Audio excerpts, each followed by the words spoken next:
Introduction, the beautiful mess. Polyamory isn't about being right or wrong. What this book offers is something a bit more rare, an honest look at the messy middle, the cringeworthy mistakes, the painful crashes, the surprising joys, and the small repairs that make open relating not just possible, but deeply worthwhile. I've been there. I have been brilliant at this and terrible at this. I have cried, laughed, broken things, fixed them, and learned more about myself in the process than I ever thought possible. In Polyagony, there's compersion and love and connection, but there's also jealousy, scheduling disasters, awkward conversations, and humbling realization that you're not nearly as enlightened as you thought you were. Let's start with some moments that broke me and others like me wide open. The crying in the bedroom and the silent consent. I thought I was ready. We'd had the talks. We'd read the books. We'd promised each other we were solid. I thought I'd done my work. I'd been doing this for years, so I was clearly ready, right? And then one night, my partner and I had a threesome with a good friend of mine. I wanted to be happy for us, I really did. But instead, I felt like the floor had just dropped out from underneath me. I couldn't breathe. As they cuddled post-coital in the living room, I sat in my bedroom sobbing, chest heaving, wondering why the hell I had ever suggested this. I was convinced that I had lost them both forever. I hated that part of myself. I wanted to be the evolved, loving person who celebrated my partner's joy. Instead, I was a wreck. That was the night I realized that polyamory wasn't just going to stretch me. It was going to break me into pieces I'd have to decide whether or not to put back together. I was just sitting across a table, nodding along to something I wasn't actually okay with. I wanted to be the easygoing partner, the partner who was cool, unflappable, enlightened. So I said yes when inside I was screaming no. I swallowed my discomfort, convinced myself I was doing it for love. But here's the thing about silence. It doesn't mean consent. It means that you're setting a time bomb. Eventually it went off, not in a clean conversation, but in an argument about something else entirely. My resentment had been building quietly, layer by layer, until it spilled out sideways. That was my first real fuck-up, mistaking silence for generosity. It cost me trust that could have been saved if I'd just spoken sooner. Whether you're crying in the bedroom or nodding across the table, the first lesson is the same. Polyamory will drag out the parts of you you'd rather not see. You'll discover jealousy you thought you'd outgrown. You'll realize your "I'm fine" was a lie.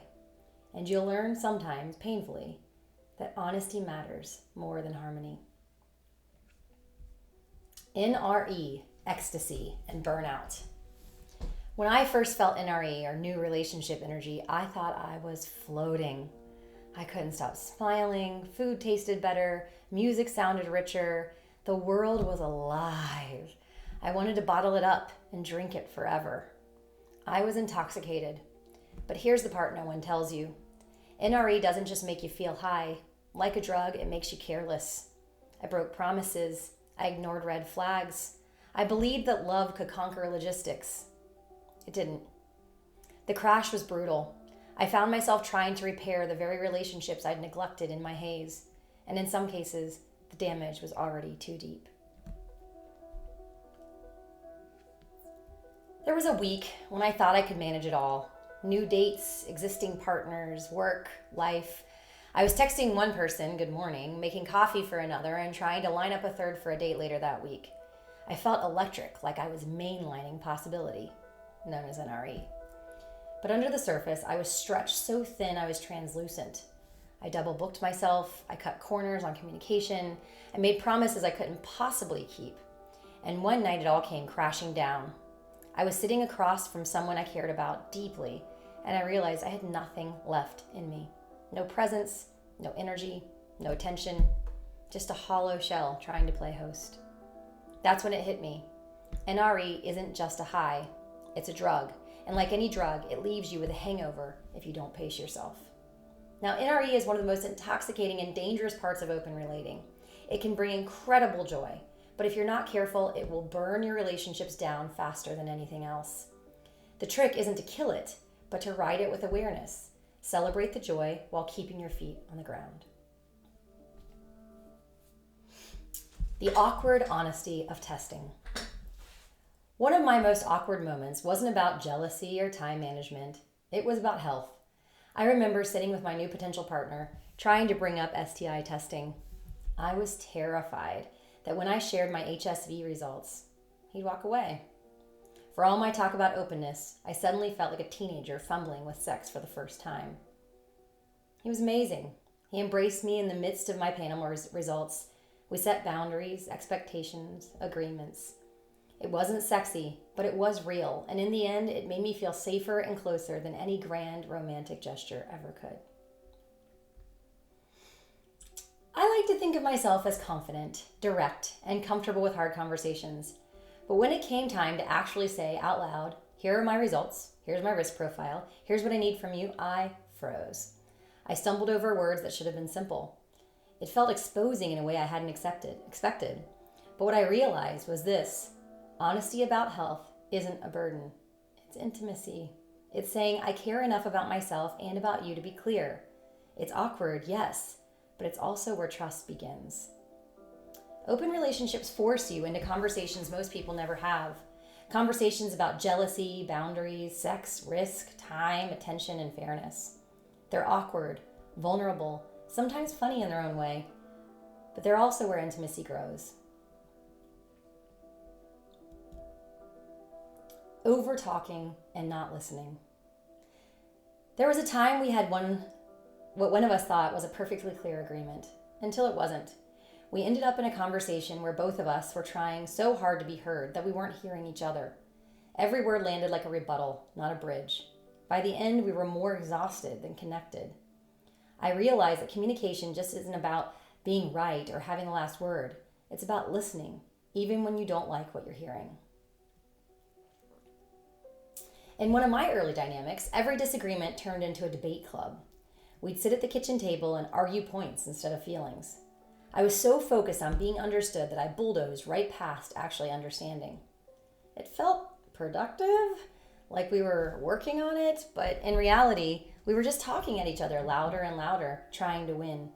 It took me a long time to learn that being right doesn't matter if no one feels heard. Over-talking each other is one of the most universal fuck-ups in open relating. We think communication will save us, and it can, but only if it includes listening. Otherwise, we're just competing monologues. The arc of this book. So what do we do with all these stories? The crying in the bedroom, the silent consent, the NRE crashes, the awkward testing conversations, the over-talking. We use them as maps, as warnings, as invitations to do better. Not perfectly, but better. Here's how this book will guide you. Chapter 1. So you want to be poly? We'll help you get clear on why you might want this and what society has told you that you may need to unlearn. Chapter 2. Defining your poly. You'll explore your own terms, your communication style, and how to avoid the trap of living in someone else's definition. Chapter 3. Coming out. You'll think about how and with whom you wish to disclose your relating decisions and the impact of doing so. Chapter 4. Unmonogamize yourself. Poly in action. You'll move from theory into action and navigate the discomfort of this transition. Chapter 5. Group play dynamics. The protocols, the awkwardness, the insecurities and triggers, and how to orchestrate group play. Chapter 6. Death by 1,000 paper cuts. The everyday mess. NRE, jealousy, FOMO, broken agreements, uneven pacing. Chapter 6. Deal breakers. The hard lines, fluid bonding, broken promises, leaving the hierarchy.